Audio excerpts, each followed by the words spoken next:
নন banking financial companies. তোমরা দেখছো DM coaching with Debarati. আজকের ক্লাসে আমরা এই টপিকটা নিয়ে আলোচনা করতে চলেছি, that is non banking financial companies. আমি দেবারতী আজকে তোমাদের ক্লাসে ডিটেলে আলোচনা করব এই সব কিছু টপিক যেটা এখন অবধি রিমেনিং রয়েছে আমাদের মানি অ্যান্ড ব্যাঙ্কিং চ্যাপ্টারে। মানি অ্যান্ড ব্যাঙ্কিং চ্যাপ্টার যেটা কন্টিনিউ হচ্ছে সিরিজ ওয়াইজ, এবং প্রিভিয়াস সমস্ত চ্যাপ্টার্সগুলো অলরেডি আমাদের ক্লাসে অ্যাভেলেবেল রয়েছে আমাদের প্লেলিস্টে। তোমরা যারা প্রিভিয়াস ভিডিও দেখোনি তারা আমরা চ্যানেলের প্লেলিস্টে চলে যাও এবং সেখানে তোমরা সমস্ত ক্লাসগুলো পেয়ে যাবে। এবং এই ভিডিওর ডেসক্রিপশন বক্সে থাকা লিঙ্কে ক্লিক করে তোমরা জয়েন হয়ে যেতে পারো আমাদের টেলিগ্রাম গ্রুপে। সেখানে গিয়ে তোমরা যাবতীয় ইনফরমেশন পেয়ে যাবে আমাদের চ্যানেল এবং সাবজেক্ট রিলেটেড। তাহলে শুরু করছি আজকের important topic, that is non banking financial companies. Non banking financial companies, যেটাকে আমরা শর্টে এনবিএফসি বলে থাকি, is a company which is engaged in the business of loans and advances, acquisition and selling of shares, bonds, debentures, leasing, insurance, seed fund, etc. অর্থাৎ এটাকে বলছে কি non banking, অর্থাৎ ব্যাঙ্কিং সেক্টর যেটা অলরেডি আমাদের previous ক্লাসগুলোতে discuss হয়ে গেছে, সেটা থেকে বেরিয়ে এসে এবার আমরা চিন্তা করব নন ব্যাঙ্কিং ফিনান্সিয়াল কোম্পানিজ। অর্থাৎ ফাংশন মোরাললেস কিছুটা হলেও সেম, এদের ব্যাঙ্কিং যাবতীয় যা কিছু হয়ে যায় ফাংশন, যেমন লোনস দেওয়া, অ্যাডভান্সেস প্রোভাইড করা, শেয়ার, বন্ডস, ডিবেঞ্চার, সমস্ত কিছু এরাও করে, কিন্তু এরা কিন্তু নন ব্যাঙ্কিং। এক্ষেত্রে এই বিষয়গুলো কিন্তু অনেকটা ব্রড কনসেপ্ট, যেটা এখানে বলা হচ্ছে ভেরি ব্রড কনসেপ্ট, এবং এর মধ্যে অনেক রকম ভ্যারিয়েশনস রয়েছে, সেটা ক্রমাগত আমরা পরবর্তী স্লাইডগুলোতে দেখতে পাবো। In 2016, the government allowed 100% FDI in the other financial service carried out by NBFC. 2016 থেকে 100% এফডিআই মানে ফরেন ডাইরেক্ট ইনভেস্টমেন্ট, অর্থাৎ এখানে অন্যান্য যে সমস্ত ফিনান্সিয়াল সার্ভিস রয়েছে অর্থাৎ ব্যাঙ্কিং সেক্টরের বাইরে, অর্থাৎ তার মধ্যে এনবিএফসিও পড়ে, সেই ফিনান্সিয়াল সেক্টরগুলোতে 100% এফডিআই ইনফ্লোসকে লাগু করে দিয়েছে আমাদের 2016 সাল থেকে, যার মারফত সেই ফিনান্সিয়াল সেক্টরগুলোতে কিন্তু ফরেন ডাইরেক্ট ইনভেস্টমেন্ট ঢুকছে। অর্থাৎ সেখানে টাকা ইনভেস্টমেন্ট আসছে, সের মাধ্যমে সেই ফিনান্সিয়াল ইনস্টিটিউশনসগুলো অনেক বড় হয়ে যাচ্ছে, তাদের কাজকর্মের যে গ্রোথ, সে ডেভেলপমেন্ট, সেগুলো আরও বেশি করে প্রমোট করা সম্ভব হচ্ছে। নেক্সট পয়েন্টে বলা হচ্ছে NBFCs financial assets should constitute more than 50% of the total asset. Total asset যাই হোক না কেন, তার 50%-এর অধিক অ্যাসেট এনবিএফসির ফিনান্সিয়াল অ্যাসেট হিসাবে থাকতে হবে, and income from the financial asset should constitute more than 50% of the gross income. Total যে গ্রস ইনকাম হয় জিডিপি, সেই গ্রস ইনকামের 50%-এর বেশি আমাদের এই ফিনান্সিয়াল অ্যাসেটগুলো থেকে আসতে হবে, then it will consider as a non banking financial companies NBFC হিসাবে। অর্থাৎ টোটাল ইনকাম যা যা কিছু হচ্ছে, জিডিপি গ্রোথ বলো বা টোটাল অ্যাসেট বলো, যা কিছু ফিনান্সিয়াল অ্যাসেট রয়েছে সেগুলো হচ্ছে আমাদের বলছে দেখো এনবিএফসিস ফিনান্সিয়াল অ্যাসেট। অর্থাৎ যাবতীয় এনবিএফসি যত রয়েছে এনবিএফসি, তার যে টোটাল ফিনান্সিয়াল অ্যাসেট, সেটা দেখো মোর than 50% of the total asset. আমাদের ইকোনমিক টেরিটরির ভিতরে যত অ্যাসেট রয়েছে, অর্থাৎ আমাদের কমার্শিয়াল, নন কমার্শিয়াল, সেই সমস্ত ফিনান্সিয়াল সেক্টরের মধ্যে তার থেকে 50%-এর অধিক আমাদের রয়েছে হচ্ছে এই এনবিএফসিগুলোর মধ্যে, এবং টোটাল গ্রস ইনকামের মোর দ্যান 50% আমাদের এই ফিনান্সিয়াল অ্যাসেট প্রোভাইড করে হচ্ছে এই এনবিএফসিগুলো। NBFCs cannot accept demand deposit from the public such as fixed deposit or saving account. যেরকম আমরা যেহেতু এটা আমরা নন ব্যাঙ্কিং, প্রথমেই মাথায় রাখতে হবে টার্মটা হচ্ছে নন ব্যাঙ্কিং। এক্ষেত্রে ব্যাঙ্কের কাছ থেকে আমরা যেই ধরনের ফেসিলিটিগুলোকে পাই সেগুলো এখানে আমরা পাবো না। ব্যাংকের কাছে পাবলিকরা স্বাভাবিকভাবে ডিমান্ড ডিপোজিট বা ফিক্সড ডিপোজিট, ডিমান্ড ডিপোজিট অর্থাৎ টার্ম ডিপোজিট একটা নির্দিষ্ট সময়ের পরে ম্যাচিওর করবে, এই সমস্ত ফেসিলিটিগুলোকে আমরা ব্যাংকের কাছ থেকে আমরা পাই। কিন্তু এনবিএফসির ক্ষেত্রে সেরকম কোনো সুযোগ সুবিধা নেই। এক্ষেত্রে পাবলিক কিন্তু ডাইরেক্টলি ব্যাংকের কাছে গিয়ে কোনো সেভিং বা ডিপোজিট, ফিক্সড ডিপোজিট করতে পারবে না। এনবিএফসি সেগুলো অ্যাকসেপ্ট করে না। এক্সাম পয়েন্ট অফ ভিউতে খুব important, NBFC cannot accept demand deposit from the public. Deposit insurance is not available to deposits under NBFC, যেটা বললাম। However debentures and bonds are not demand liabilities, therefore it can be issued by the NBFC. এই পয়েন্টটা কিন্তু খুব ভালো করে মাথায় রাখতে হবে এক্সাম পয়েন্ট অফ ভিউতে। যদি তোমাকে বলা হয় যে ডিমান্ড ডিপোজিট অ্যাকসেপ্ট করে কি না, তাহলে বলবো পাবলিকের কাছ থেকে এনবিএফসি ডিমান্ড ডিপোজিট অ্যাকসেপ্ট করে না। কিন্তু যদি বলা হয় যে ডিমান্ড লায়াবিলিটিসের মধ্যে যত ডিমান্ড লায়াবিলিটিস হয়, যেগুলো আমরা প্রিভিয়াস ক্লাসগুলোতেও পড়েছিলাম, যে হোয়াট ইজ ডিমান্ড লায়াবিলিটিস অথবা টাইম লায়াবিলিটিস, এগুলো কি আলাদা আলাদা ডেফিনেশন রয়েছে। তো ডিমান্ড ডিপোজিটের মধ্যে ডিবেঞ্চার বা বন্ড এগুলো কিন্তু পড়ে না। ঠিক আছে। তো সেই জন্য এনবিএফসি কিন্তু ডিভেঞ্চার্স ইস্যু করতে পারে এবং বন্ডও ইস্যু করতে পারে, ঠিক আছে। কিসের জন্য? টু রেজ ফান্ড, অর্থাৎ বন্ড কিসের জন্য ইস্যু করা হয়? ফান্ড রেজের জন্য। অর্থাৎ একটা বন্ড ইস্যু করলো, সেই বন্ডটা পাবলিক কিনলো এবং পাবলিকের কাছ থেকে একটা বিশাল অ্যামাউন্টের টাকা কিন্তু এনবিএফসির হাতে চলে আসলো, ইন ক্যাশ, লিকুইড ক্যাশ চলে আসলো, ঠিক আছে। Not all NBFCs are regulated by RBI. এখানে বলা হচ্ছে সমস্ত এনবিএফসি কি আরবিআই দ্বারা রেগুলেটেড? ন, এক্ষেত্রে আরবিআই সবাইকে রেগুলেট করে না। সেরকম একটা এক্সাম্পল দেখাও। সেরকম একটা এক্সাম্পল হচ্ছে ভেঞ্চার ক্যাপিটাল ফান্ড বা মার্চেন্ট ব্যাঙ্কিং কোম্পানিজ। এক্ষেত্রে stock broking companies are regulated by SEBI, সেটা আমরা জানি। বিভিন্ন ধরনের স্টক যে সমস্ত আমরা সেবি দ্বারা রেগুলেটেড হয়, বিভিন্ন কোম্পানি সেখানে এনলিস্টেড থাকে। তো সেরকমই এক্ষেত্রে এনবিএফসি কিন্তু সমস্ত এনবিএফসি যে আরবিআই দ্বারা রেগুলেটেড তা কিন্তু হবে না। এক্ষেত্রে সেগুলোর কিছু উদাহরণ এখানে দেওয়া হলো। পরবর্তী যেটা আমরা পড়ব সেটা হচ্ছে এনবিএফসি রেগুলেটেড বাই আরবিআই, সেটা আমরা বুঝতে পারলাম। যেই সমস্ত এনবিএফসি আরবিআই দ্বারা রেগুলেটেড সেগুলোর একটা স্ট্রাকচার এবার আমরা দেখব। এখানে এনবিএফসি লেখা রয়েছে, তার আন্ডারে 3টে ক্যাটাগরিতে আমরা ভাগ করছি। অল ইন্ডিয়া ফিনান্সিয়াল ইনস্টিটিউশন, নন ব্যাঙ্কিং ফিনান্সিয়াল কোম্পানিজ, মাথায় রাখবে কোম্পানিজ, প্রাইমারি ডিলার্স। এক্ষেত্রে এই সবগুলো আলাদাভাবে এক্সপ্লেনেশনের প্রয়োজন আছে। এখানে চার্টের মাধ্যমে আমাদের একটা ক্লিয়ার ছক করতে হবে, যেটা হচ্ছে অল ইন্ডিয়া ফিনান্সিয়াল ইনস্টিটিউশন। এখানে 4 রকমের আছে। একটা NABARD, already discussed, SIDBI, Exim bank এবং ন্যাশনাল হাউজিং ব্যাঙ্ক, এই 4টেই কিন্তু অলরেডি আমরা ডিসকাস করে ফেলেছি। তো this is also part of non banking financial institutions, তার মধ্যে অল ইন্ডিয়া ফিনান্সিয়াল ইনস্টিটিউশন। এবারে যেটা দেখব সেটা হচ্ছে নন ব্যাঙ্কিং ফিনান্সিয়াল কোম্পানিজ। সরি, তো নন ব্যাঙ্কিং ফিনান্সিয়াল কোম্পানিজগুলোর মধ্যে দেখো অনেক কোম্পানিজ রয়েছে। এখানে ডিজিটটা অনেক বড়। এটা হয়তো তোমার মানে নেক্সট যে সমস্ত বেরোবে, এডিশন বেরোবে, সেগুলোতে হয়তো চেঞ্জেসও দেখতে পারো। তো NBFCs D, NBFC ND, housing finance company, এগুলো হচ্ছে তার আন্ডারে পড়ে। এবারে এনবিএফসি এনডি যখন বলছি সেটাকে আমরা ক্যাটাগরিতে ভাগ করতে পারি। এখানে 2 রকমের ক্যাটাগরি এখানে তোমরা দেখতে পাচ্ছ, কিন্তু এখানে বেশি ইম্পর্টেন্ট হচ্ছে এই প্রথম যে তোমার এই সিরিজটা যেটা ফলো করছে, এই যে ডিভিশনটা, সেই ডিভিশনটা সবথেকে বেশি ইম্পর্টেন্ট। প্রাইমারি ডিলারের মধ্যে ব্যাঙ্ক পিডিস, ব্যাঙ্ক প্রাইমারি ডিলার এবং স্ট্যান্ডঅ্যালোনস প্রাইমারি ডিলার, এই 2 ধরনের আছে। এগুলো সব পরে ডিসকাস করব। আজকে যেহেতু মেন টপিকটা আমাদের ফোকাস করছি আমরা নন ব্যাঙ্কিং ফিনান্সিয়াল ইনস্টিটিউশনের উপরে, সেই হিসাবে আমরা এইটা যেহেতু অলরেডি ডিসকাসও হয়ে গেছে, তো আমরা এই পার্ট থেকে শুরু করছি। তো নেক্সট স্লাইডে আমরা দেখব যে difference between banks and NBFC, যেটা আমরা বুঝতে পারলাম যে এনবিএফসি কথাটার মধ্যেই রয়েছে যে নন ব্যাঙ্কিং। তো নন ব্যাঙ্কিং মানে ব্যাংকের যে ফেসিলিটি সেটা তুমি এনবিএফসির কাছে পাবে না। তো এক্ষেত্রে কী কী পার্থক্য দেখো। Unlike banks, NBFC can not accept demand deposit, already discuss হয়ে গেছে। Unlike bank, NBFC do not form part of the payment settlement system and cannot issue cheques drawn on itself. মানে ব্যাঙ্ক যেগুলো ফেসিলিটি পাও, তুমি cheque issue করবে, cheque কখন issue করে? যদি কারোর সেভিং ডিপোজিট থাকে তবেই না সে চেক ইস্যু করতে পারবে। তো এখানে তো এনবিএফসিতে সেভিং ব্যাঙ্ক ডিপোজিটের কোনো কেউ খুলতেই পারবে না, তো সেখানে চেকের ব্যাপারই নেই, ঠিক আছে, সিম্পল ব্যাপার। Deposit insurance facility is not available two investor. স্বাভাবিক, এখানে যেহেতু তোমার ডিমান্ড ডিপোজিট বা সেভিংস ব্যাঙ্ক কোনো কিছু এখানে অ্যালাউড নয়, সেই কারণে এখানে ডিপোজিট ইন্স্যুরেন্স পলিসিও কোনো অ্যাভেলেবেল নেই।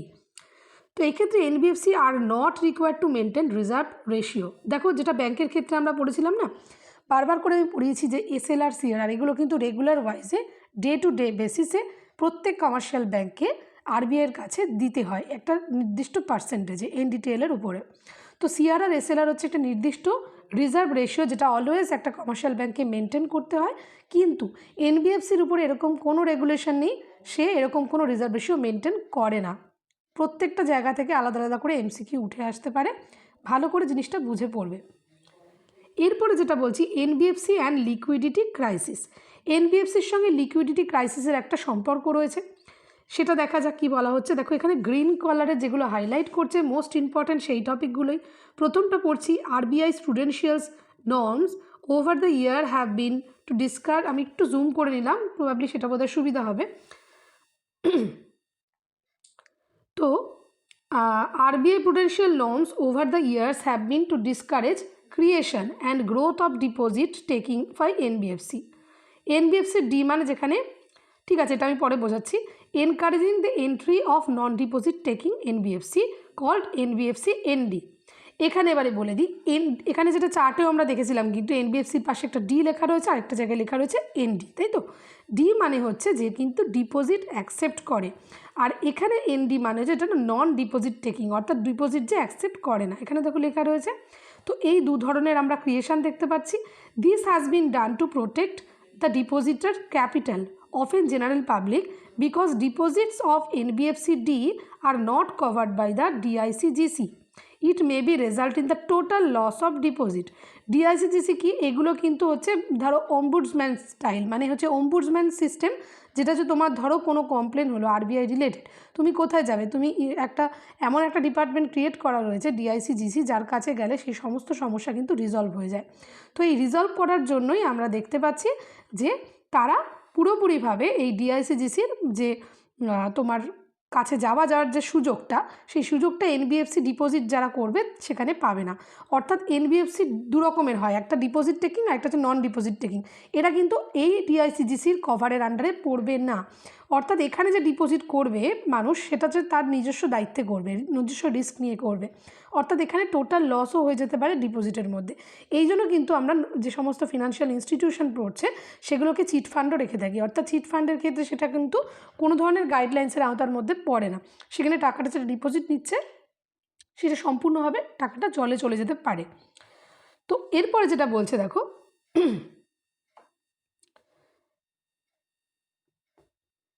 এখানে বলা হচ্ছে যে হ্যাঁ, this has lead to increase in wholesale funding, loans from banks, ডেপ্ট, mutual fund, debentures, commercial paper, এগুলোর ক্ষেত্রে ফান্ডিং করে as per funding sources NBFC rather than deposits. এক্ষেত্রে ফান্ডিংয়ের মাধ্যমে বিভিন্ন ধরনের তারা যে লিকুইড ক্যাশ সেটা এনবিএফসি কিন্তু পেয়ে যায়। এক্ষেত্রে ডিপোজিট সেরমভাবে মানুষ তো করে না, প্রচুর মানুষ ডিপোজিট করে না, সুতরাং তার লিকুইড ক্যাশটা কী করে তার পাবে? তো এই ধরনের ক্ষেত্রে হোলসেল ফান্ডিং যেগুলো ব্র্যাকেটে লেখা রয়েছে, এগুলোকে বলা হয় হোলসেল ফান্ডিং। সেই জায়গায় কিন্তু টাকা লাগিয়ে সেই লিকুইড ক্যাশটা সে তুলে নিয়ে আসে। তো এরপরে বলছে however dependence on frequent short term funding, যদি শর্ট টার্ম কিছু অল্প সময়ের জন্য কিছু ফান্ডের প্রয়োজন হয়, যেটাকে আমরা বলছি অ্যাসেট লিকুইডিটি ম্যানেজমেন্ট, এটাকে শর্টে ALM বলা হয়, এটা একটা প্রবলেম ফেস করে এনবিএফসি, যেহেতু সেখানে কোনো সাধারণ মানুষ ডিপোজিট করতে যায় না। তো সেই কারণে সেখানে একটা ফান্ডের লিকুইড ক্যাশের অভাব বোধ করে এনবিএফসিগুলো। এক্ষেত্রে দেখো বলছে makes NBFC is vulnerable to increase in cost of short term funding because they have to constantly repay their short term loans and seek fresh loan. তাদের লোনস অ্যান্ড অ্যাডভান্সেস প্রোভাইড করা main কাজ, এনবিএফসির কাজ তো তাই। তো loans and advances provide করার জন্য তাদের তো ক্যাশ থাকতে হবে, ক্যাশ ফ্লোটা থাকতে হবে। তার কাছে যদি ক্যাশ ফ্লোটা না আসে, সে লোন কী করে প্রোভাইড করবে?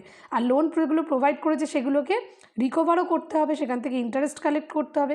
সেটাও যদি ঠিকঠাক মতো না হয়, যা হবে সেটা নন পারফর্মিং অ্যাসেটের মতো বিষয়টা, যে সেখানে সেগুলো কিন্তু ফল করে যাবে, এনবিএফসি ফল করে যাবে। তো সেই সমস্যা সমাধান করার জন্যই কিন্তু তারা নানা ধরনের হোলসেল ফান্ডিং করে থাকে। তো লিকুইড ডেপ্ট মিউচুয়াল ফান্ডস, এখানে বলছে দেখো গ্রিন কালারে, is a primary set of short term funds. যেই শর্ট টার্ম ফান্ডের কথা এখানে উল্লেখ করলো, যেই শর্ট টার্ম ফান্ডের ক্রাইসিস হয় এনবিএফসির, সেটা সে কী করে পূরণ করে? সেটা পূরণ করে লিকুইড ডেপ্ট মিউচুয়াল ফান্ডের দ্বারা। অর্থাৎ তাদের কাছে যে সোর্স রয়েছে, সেই সোর্সটা এই এনবিএফসির কাছে যে সোর্স রয়েছে, অলরেডি যে সোর্সটুকু রয়েছিল, সেটা সে লিকুইড ডেপ্ট মিউচুয়াল ফান্ডে ইনভেস্ট করে এবং সেখান থেকে যে ক্যাশটা আসে, সেই কাজটাই তার শর্ট টার্ম যে ফান্ড ক্রাইসিস সেটাকে কিছুটা হলেও পূরণ করে দেয়। তো এই হচ্ছে আমাদের লিকুইডিটি আর এনবিএফসির মধ্যে একটা পার্থক্য। এখন তোমাকে একটা কোয়েশ্চেন করতে পারি যে ব্যাংকের কেন লিকুইডিটি ক্রাইসিস হয় না?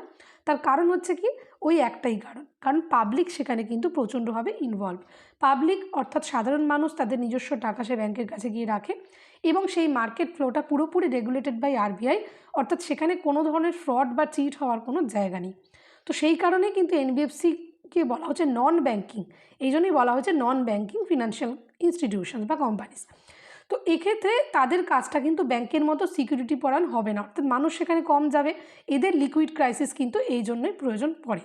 ঠিক আছে, আশা করি বোঝা গেল। এর পরবর্তী যে টপিক সেটা হচ্ছে শ্যাডো ব্যাংকিং। শ্যাডো ব্যাংকিং বা ছায়া ব্যাংকিং বলতে আমরা কি বুঝি? দেখো, বাংলা করার প্রয়োজন নেই, তোমার ইংলিশ টার্মটাই মনে রাখতে হবে।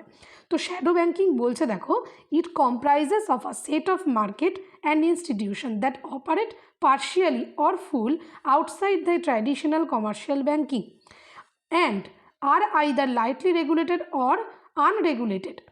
অর্থাৎ এমন কিছু কিছু সেক্টর রয়েছে মার্কেটে বা এমন কিছু ইনস্টিটিউশনস রয়েছে যারা কিন্তু পার্শিয়ালি বা ফুললি যে কোনোভাবে হতে পারে কমার্শিয়াল ব্যাংক, যে ট্র্যাডিশনাল কমার্শিয়াল ব্যাংক সেটার মতোই ফাংশন করে, কিন্তু সেটা কিন্তু রেগুলেটেড হতেও পারে অথবা নাও হতে পারে।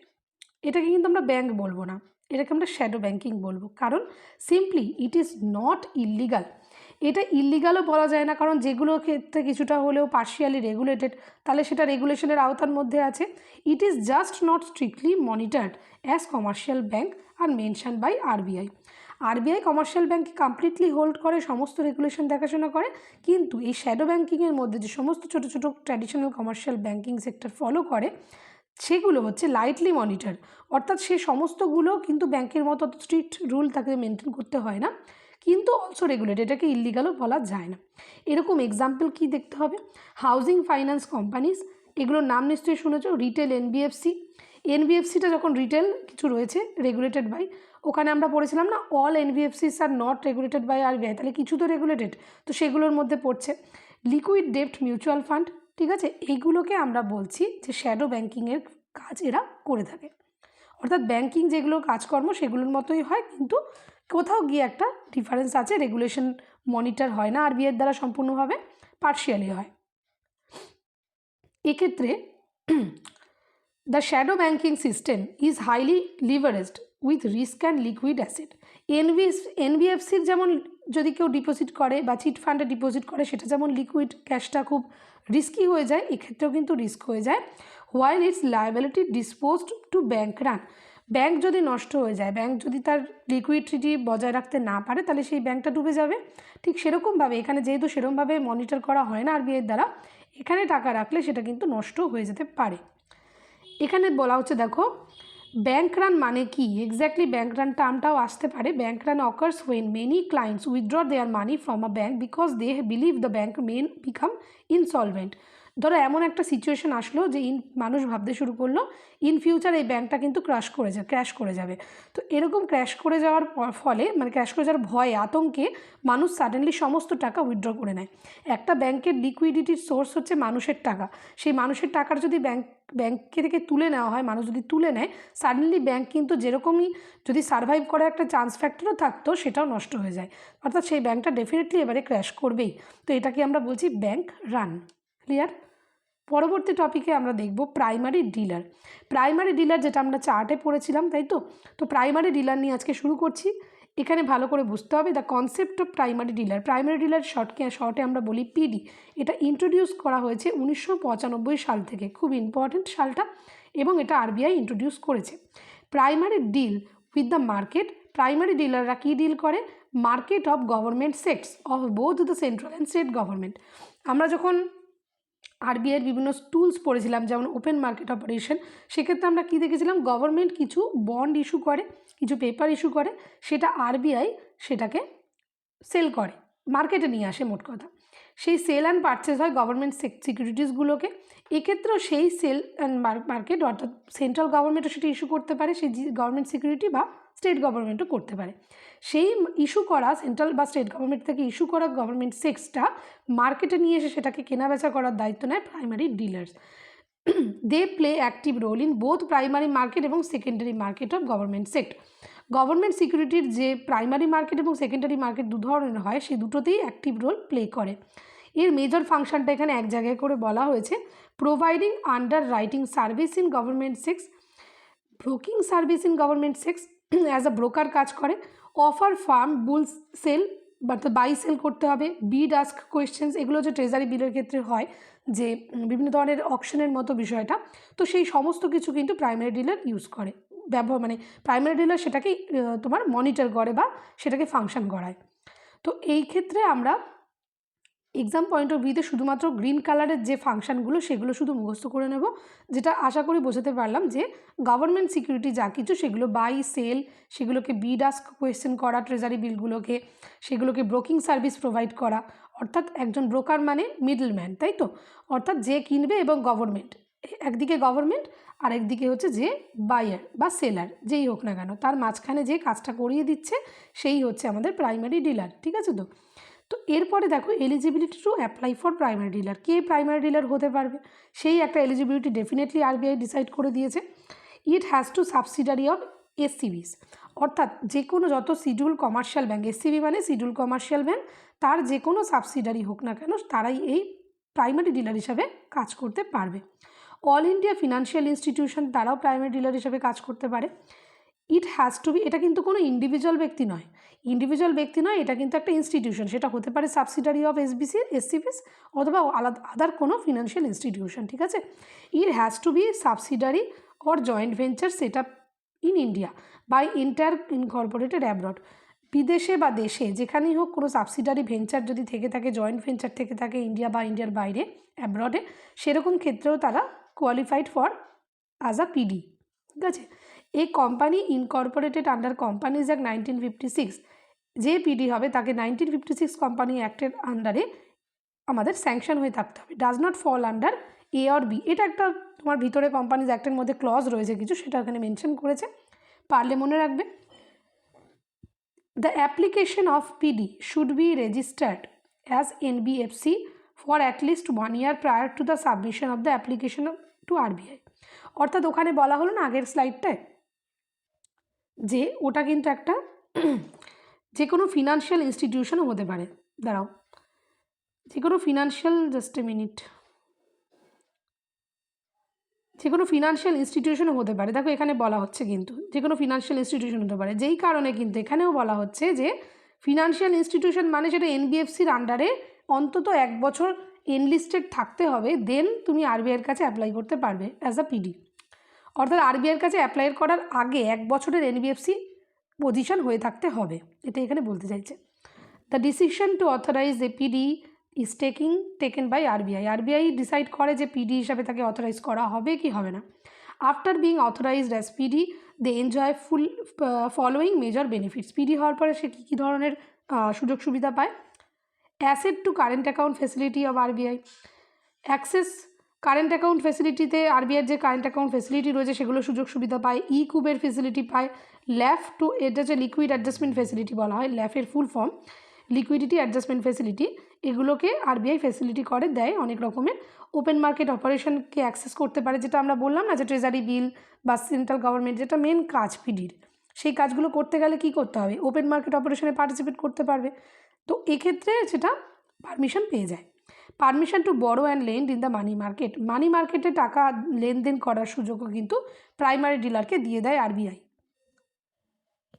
এরপরে দেখো বলছে ডিফারেন্সিয়েটেড ব্যাঙ্কিং, এটা বলতে কি বোঝাচ্ছে একটু জুম করে নিই। The concept of differentiated banking was introduced by RBI. RBI introduce করেছে এই তোমার ডিফারেন্সিয়েটেড ব্যাঙ্কিং টার্মটা অন দ্য রেকমেন্ডেশন অফ, কার রেকমেন্ডেশনে? নাচিকেত মোর কমিটি। ঠিক আছে? 2013 সালে। Differentiated banking are banks which cater or serve a specific segment of customers unlike other normal universal banking who offer all financial product। দেখো এটা কিছু স্পেসিফিক সেগমেন্টে কিছু কাস্টমারকে এরা সাহায্য করে, সেটাকে আমরা ডিফারেন্সিয়েটেড, অর্থাৎ ডিফারেন্স, যেটা নর্মাল হয় না, নর্মাল ইউনিভার্সাল ব্যাঙ্কিংয়ে যেরকম হয় তার থেকে বাইরে গিয়ে কিছু কাস্টমারকে স্পেসিফিক কিছু বিষয় নিয়ে হেল্প করা, সেগুলো হচ্ছে ডিফারেন্সিয়েটেড ব্যাঙ্কিং।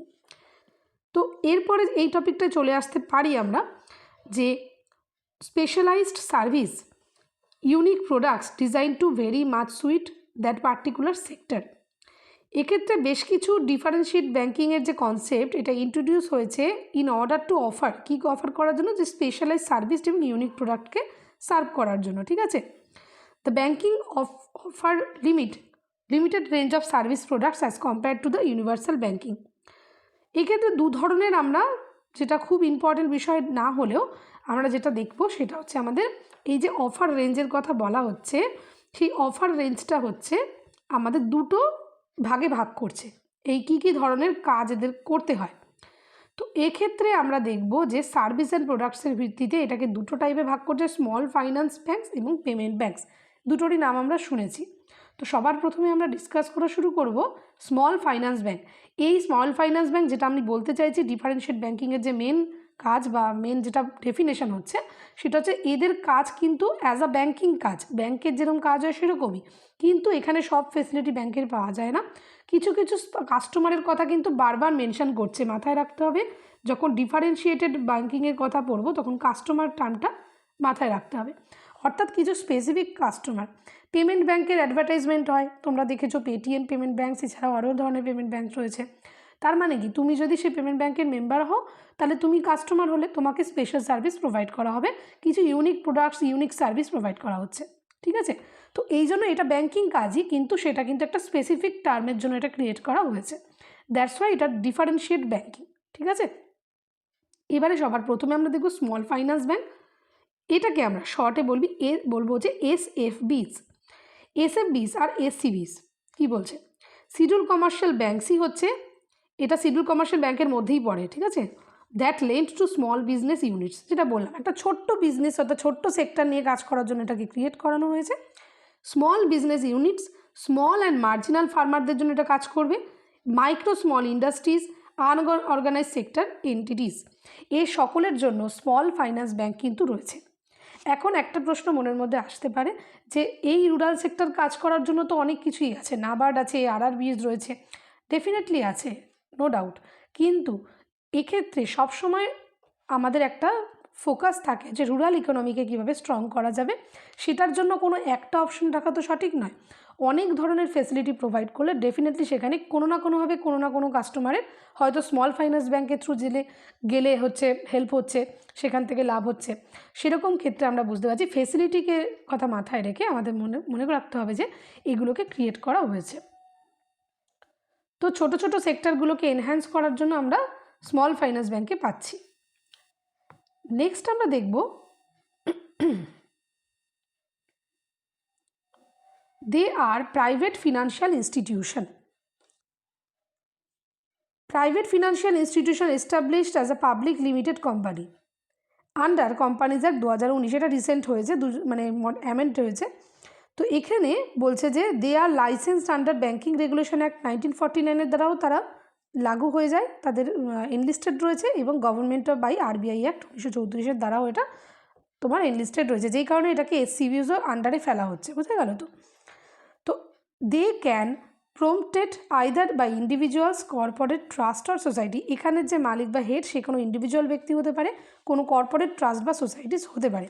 এটা প্রাইভেট ফিনান্সিয়াল ইনস্টিটিউশন যেই কারণে বলা হচ্ছে, সেই জন্য এটা প্রাইভেট ফিনান্সিয়াল ইনস্টিটিউশন হলেও এটা এসসিবির অন্তর্গত হচ্ছে, কারণ এই অ্যাক্টগুলোর মধ্যে তাদের এনলিস্টেড রয়েছে, বোঝা গেল। এরপরে আমরা দেখছি, হ্যাঁ এই পার্টটা বুঝতে হবে যে দে এক্সিস্টিং এনবিএফসিস, যেগুলোকে বলছে এমএফআইস মানে micro finance institution, local area bank, যেটা আমরা পড়েছিলাম লাস্ট ক্লাসে, can also opt for the conversion to SFB. এরাও কিন্তু এসএফবিতে কনভার্ট হয়ে যেতে পারে যদি তারা এই অ্যাক্টের আন্ডারে স্যাংশনড হয়। 2019 RBI started one tap facility. 2019-এ one tap facility RBI start করেছে। এই ফেসিলিটি অনুযায়ী বলা হচ্ছে under which RBI can accept application and grant licence to SCBs. অর্থাৎ ওয়ান ট্যাপ ফেসিলিটির মধ্যে এসএফবি হিসাবে কাদেরকে রাখা হবে সেটা আরবিআই ডিসাইড করে দিচ্ছে। এখানে কিছু গাইডলাইন সেট করে দিয়েছে এসএফবিস, যেখানে বলা হচ্ছে SFBs could be resident individual profession with the 10 years of banking and finance experience. যে এখানকার এসএফবিস হিসাবে তোমার এলিজিবল হবে তাকে অ্যাটলিস্ট 10 বছরের তার একটা প্রফেশনাল কেরিয়ার থাকতে হবে ফাইন্যান্স এক্সপিরিয়েন্স হিসাবে। They shall primary undertaking basic banking activities, তার জানা থাকতে হবে বেসিক ব্যাঙ্কিং অ্যাক্টিভিটিস কী হয়, acceptance of deposit, lending to unserved and undeserved section, সেইগুলোতে প্রায়োরিটি সেক্টরগুলোতে সেখানে ইনভলভমেন্ট থাকবে, তাই তো। They have minimum capital of কত, 100 কোটি টাকার পেড আপ ক্যাপিটাল তার থাকতে হবে মিনিমাম। এক্ষেত্রেও আরও কিছু ক্রাইটেরিয়া রয়েছে, আমার মনে হয় এটা সেরকমভাবে বলার মতো কিছু বিষয় নয়। They 75% loan to be for priority sector lending, তার টোটাল অ্যাসেটের 75% প্রায়োরিটি সেক্টরে লেন্ড করতে হবে, এটা তার জন্য বিভিন্ন ধরনের কন্ডিশন। এগুলো যদি ফুলফিল করে বা এই কন্ডিশনে যদি সে স্যাংশন করে সেই ব্যক্তির ইন্ডিভিজুয়াল যে ইনস্টিটিউশন রয়েছে, তাহলে সে কনসিডার হবে অ্যাজ আ তোমার এসএফবিস হিসাবে, ঠিক আছে। এখানে এক্সাম্পল দেওয়া হলো উজ্জ্বল স্মল ফাইন্যান্স ব্যাঙ্ক, এখানে তোমার এক্সাম্পল দেখতে পাচ্ছ। নেক্সট আমরা ক্লাসের একদম এন্ডে চলে এসেছি, যেখানে আমরা পেমেন্ট ব্যাংক দেখতে পারবো। পেমেন্ট ব্যাংক দেখলেই আমাদের আজকের ক্লাসটা কমপ্লিট হয়ে যাচ্ছে। পেমেন্ট ব্যাংক দেখো কি বলছে, পেমেন্ট ব্যাংকটাও হচ্ছে আরেক ধরনের differentiate banking. Eligible promoters can be non bank prepaid payment instrument, এখানে পিপিআই এর ফুল ফর্ম পাচ্ছ, issuers and other entities like mobile telephone companies, এগুলো হচ্ছে তোমার এলিজিবল প্রোমোটার। এক্ষেত্রে পেমেন্ট ব্যাংকের কথাই বলা হচ্ছে যে shall primarily accept demand deposit, প্রাথমিকভাবে তারা অ্যাকসেপ্ট করতে পারে ডিমান্ড ডিপোজিট। এই পার্টটা কিন্তু প্রচণ্ডভাবে ইম্পর্টেন্ট, কারণ এখানে ম্যাক্সিমাম ব্যালেন্স 1 লাখ টাকা পর্যন্ত কোনো একজন ইন্ডিভিজুয়াল ব্যক্তি পেমেন্ট ব্যাংকের মধ্যে ডিমান্ড ডিপোজিট করতে পারে। আমি মানে পেটিএম পেমেন্ট ব্যাংকসের নামটা নিচ্ছি, যদিও এটা কোনো প্রমোশন নয়।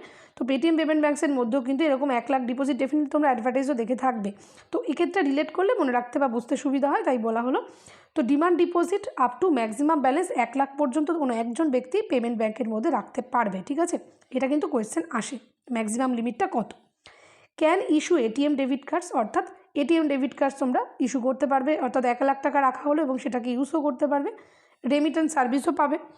মেনটেনেন্স সিআরআর উইথ আরবিআই, এই পেমেন্ট ব্যাংক কিন্তু সিআরআর মেনটেন করতে হয় আরবিআইয়ের কাছে, যেটা আমাদের নন ব্যাঙ্কিং ফিনান্সিয়াল কোম্পানিজগুলোকে করতে হয় না। কিন্তু যখন কোনো ব্যাংক এই এসএফবিস বা পেমেন্ট ব্যাংক হিসাবে রিকগনাইজড হয়ে যায়, তখন সেই ফিনান্সিয়াল ইনস্টিটিউশনটাকে কিন্তু আরবিআইয়ের গাইডলাইন অনুযায়ী সিআরআরকে মেনটেন করতে হবে। At least 75% demand deposit balance and SLR treasury বিলের ক্ষেত্রে, অর্থাৎ সিকিউরিটি দুটো হয়, তো একটা হচ্ছে তোমার সিআরআর, আরেকটা হচ্ছে এসএলআর। তো সিআরআর হিসাবে টোটাল ডিমান্ড ডিপোজিট যা যা আসবে ব্যালেন্স, সেটার উপরে 75% রাখতে হবে এবং এসএলআরও রাখতে হবে, অর্থাৎ অল ওভার একটা হিউজ অ্যামাউন্ট থাকে সিকিউরিটি ডিপোজিট রাখতে হচ্ছে আরবিআইয়ের কাছে। Payment banks also have to comply with all regulatory and supervisory frameworks that are applicable to commercial bank. Commercial ব্যাংকের উপরে যা যা রেগুলেশন জারি হয়, সেগুলো কিন্তু পেমেন্ট ব্যাংকসের উপরে ভালো মতোই নজরদারি চলে। এরপরে আমরা দেখব যে স্মল ফাইন্যান্স ব্যাংক যেটা পড়লাম এবং পেমেন্ট ব্যাংক যেটা পড়লাম, সেটার মধ্যে কী কী পার্থক্য রয়েছে একটু আমি জুম করে নিচ্ছি। তো যেটা পড়লাম সেখান থেকে আমরা অনেক কিছু বলে নিতে পারবো যে ডিফারেন্সগুলো কোথায় কোথায় আসছে। একটা তো তোমার can accept all type of deposit like commercial bank যা যা ডিপোজিট করে সে সবগুলোই হচ্ছে স্মল ফাইন্যান্স ব্যাংক ডিপোজিট নেয়। এক্ষেত্রে payment banks take deposit only on current account, খুব ইম্পর্টেন্ট, এখান থেকেই সব আলাদা আলাদা কোয়েশ্চেন আসতে পারে। শুধুমাত্র কারেন্ট অ্যাকাউন্ট ডিপোজিট সেখানে অ্যাকসেপ্ট করা হয়। Saving account cannot accept fixed deposit, এখানে ফিক্সড ডিপোজিট অ্যাকসেপ্ট করার কোনো ব্যাপার নেই। They also cannot issue credit card but can issue debit card, যেটা আমরা বললাম এটিএম কার্ড ইউজ করে, এটিএম ডেবিট কার্ড ইউজ করা হয় এই পেমেন্ট ব্যাংকের মধ্যে অ্যাকাউন্ট থাকলে। তো ওখানে ডিমান্ড ডিপোজিট ডেফিনেটলি করা হয়, কিন্তু এখানে কিন্তু ক্রেডিট কার্ড একেবারে ইস্যু করা হয় না। ক্রেডিট কার্ড ইস্যু করবে কী করে, এখানে কোনো কারেন্ট অ্যাকাউন্ট ছাড়া কোনো ধরনের ডিপোজিট টেকিং হয় না। They can give out depositaries money as loan to other customer, depositor যে মানি আমাদের এখানে এই স্মল ফাইন্যান্স ব্যাংকের মধ্যে ডিপোজিট করে, সেটাকে লোন হিসাবে অন্যান্য কাস্টমার কাছে প্রোভাইড করে দেওয়া হয়, ঠিক একই ফাংশন যেটা ব্যাংক করে, তাই তো। তো এক্ষেত্রে আলাদা করে কিন্তু depositor money, they cannot give depositor money as loan, এখানে ডিপোজিটারটা যেই কারেন্ট অ্যাকাউন্টে যে টাকাটা রাখবে সেই টাকাটাকে তারা কিন্তু পেমেন্ট ব্যাংকস কখনোই লোন হিসাবে মার্কেটে ছড়িয়ে দিতে পারে না। They can invest depositor money in the government sector, খুব ইম্পর্টেন্ট, যে ডিপোজিটটা তারা নিচ্ছে কারেন্ট অ্যাকাউন্টে সেটা কিন্তু পুরোপুরিভাবে গভর্নমেন্ট সিকিউরিটিতে তারা দিতে পারবে, অর্থাৎ সেখানেই তারা খাটাতে পারবে। ফোকাস হচ্ছে ডিপোজিট অ্যান্ড লোন, এর ফোকাস হচ্ছে payment remittance only including cross border remittance. তো এক্ষেত্রে এই ফাংশনগুলো ফোকাস বা মেন ফাংশনগুলো কোয়েশ্চেন আসতে পারে। কন্ডিশন হচ্ছে 25% of branches in rural area, small finance ব্যাংকের যে মেন মোটোটা সেটা আমরা দেখেছিলাম রুরাল এলাকাকে ফোকাস করে এমএসএমই সেক্টরকে এনহ্যান্স করার জন্য। সেই জন্য আমাদের মেন যে স্মল ফাইন্যান্স ব্যাংকের যত ব্রাঞ্চ তার 25% ব্রাঞ্চ রুরাল এলাকাতে হতে হবে, এটা ম্যান্ডেটারি ফ্রম দ্য আরবিআই। এক্ষেত্রে ম্যাক্সিমাম ব্যালেন্স 1 লাখ, যেটা already discuss. Minimum leverage ratio 3%, that is liability should not exceed 33 Times of its net worth, total যত টাকার সম্পত্তি রয়েছে এদের সেটা 33 টাইমসের বেশি এক্সিড করবে না, এটা এখানে বলা হচ্ছে। এরপরের টপিকটা হচ্ছে শেষ টপিক, যেটা হচ্ছে আমি ইন্ডিয়ান পোস্ট পেমেন্ট ব্যাংক, এটার নামও নিশ্চয়ই শুনেছো, এটা শর্ট ফর্মটা আমাদের মনে রাখতে হবে, যেটা কিন্তু কোয়েশ্চেন আসে, IPPB. Is a public limited company set up 2017 সালে। কত সালে? 2017 সালে স্থাপিত হয়েছে। কিসের আন্ডারে? না ডিপার্টমেন্ট অফ পোস্টের আন্ডারে। উইথ 100% গভর্নমেন্ট ইকুইটি, এখানে সম্পূর্ণ 100% ইকুইটি হোল্ড করে government of India. IPPB offers demand deposit, আইপিপিবির আন্ডারে ডিমান্ড ডিপোজিট অ্যাকসেপ্ট করা হয়। সাচ অ্যাজ সেভিংস, ডিমান্ডের মধ্যে কী কী আছে? Saving deposit, current account up to the balance of 1 lakh, maximum 1 lakh টাকা পর্যন্ত এখানে তুমি ডিপোজিট করতে পারবে অ্যাজ আ ডিমান্ড ডিপোজিট। সেটা সেভিংসেও হতে পারে অথবা কারেন্টেও হতে পারে। মাথায় রাখতে হবে পেমেন্ট ব্যাংকের ক্ষেত্রে কিন্তু সেটা শুধুমাত্র কারেন্ট অ্যাকাউন্ট, তাই তো? তো এক্ষেত্রে it is a payment banks, যে কারণে আমরা বলা হলো এটাও এক ধরনের পেমেন্ট ব্যাংক। কিন্তু এক্ষেত্রে কোথায় পার্থক্য দেখতে পাচ্ছ? এখানে পার্থক্য হচ্ছে সেভিং ব্যাংকেও ডিপোজিট করা যাবে, কিন্তু পেমেন্ট ব্যাংকের ক্ষেত্রে আমরা কী দেখেছিলাম? শুধুমাত্র কারেন্ট অ্যাকাউন্ট। সেভিং এবং কারেন্ট অ্যাকাউন্ট দুটোকেই কিন্তু ডিমান্ড ডিপোজিটের আন্ডারেই ফেলা হয়, সুতরাং কনফিউজ হবে না। তো এর সঙ্গে সঙ্গে আমরা কমপ্লিট করে ফেললাম আজকের ক্লাস। আশা করি ক্লাসটা তোমাদের খুব হেল্প হলো। ক্লাসটার পরে কেমন লাগলো ভিডিওতে কমেন্ট করে কিন্তু অবশ্যই জানিও, তাহলে আমার আরও ভালো লাগবে নতুন ক্লাস নিয়ে আসার জন্য। দেখা হচ্ছে তোমাদের সকলের সঙ্গে পরবর্তী ক্লাসে। ততক্ষণ সকলের টেক কেয়ার অ্যান্ড বাই।